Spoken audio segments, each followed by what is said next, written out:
Video की शुरुआत एक एग्जाम्पल के साथ। मान लीजिए मैं एक बैंकर हूं और ये कंपनी है एबीसी कंपनी। इस कंपनी के डायरेक्टर मेरे पास आते हैं और मुझे पूछते हैं कि हमें 20 लाख तक का लोन मिलेगा क्या। वो खुद को ऑथोराइज पर्सन बताते हैं, मैं उनके ऊपर विश्वास कर लेती हूँ।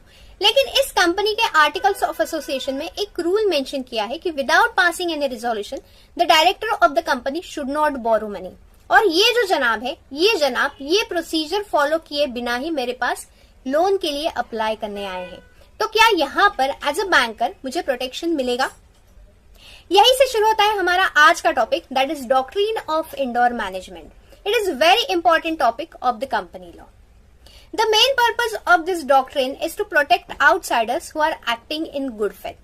मतलब outsiders dealing with a company are entitled to assume that the internal rules and procedures of the company are properly followed.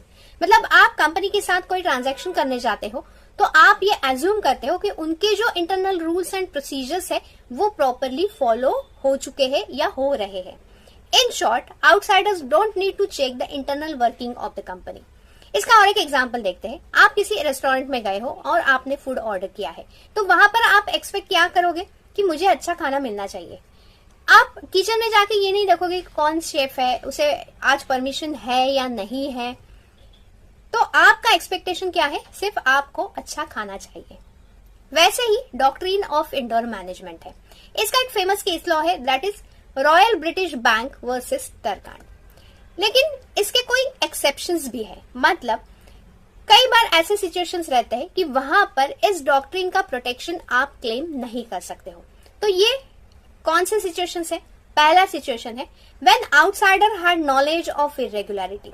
मतलब जो आउटसाइडर कंपनी के साथ कोई ट्रांजैक्शन कर रहा है और उस आउटसाइडर को पता है कि कोई इंटरनल प्रोसीजर यहाँ पर फॉलो नहीं हो रहा है, फिर भी अगर वो कंपनी के साथ ट्रांजैक्शन कर रहा है तो उस आउटसाइडर को यहां पर प्रोटेक्शन नहीं मिलेगा। सेकंड है सस्पिशन ऑफ इरेगुलरिटी। मतलब मान लीजिए कि आप कोई भी कंपनी के साथ डील कर रहे हो और आपको वहां पर डाउट है कि कुछ तो भी गड़बड़ है, फिर भी आप कंपनी के साथ ट्रांजैक्शन कर रहे हो, आपने वहां पर चेक भी किया है, फिर भी आपको डाउट है, तो यहां पर इस डॉक्ट्रिन का प्रोटेक्शन आपको नहीं मिलेगा। थर्ड पॉइंट है फोर्जरी। वह document and signature itself is forge. मतलब कोई भी डॉक्यूमेंट है वो फोर्ज्ड है या फिर सिग्नेचर है वो फोर्ज्ड है, तो यहाँ पर इस डॉक्ट्रिन को आप क्लेम नहीं कर सकते। एंड लास्ट है lack of authority. If the person had no authority to act on behalf of the company और फिर भी आप कंपनी के साथ ट्रांजैक्शन कर रहे हो तो इस डॉक्ट्रिन का प्रोटेक्शन आपको नहीं मिलेगा।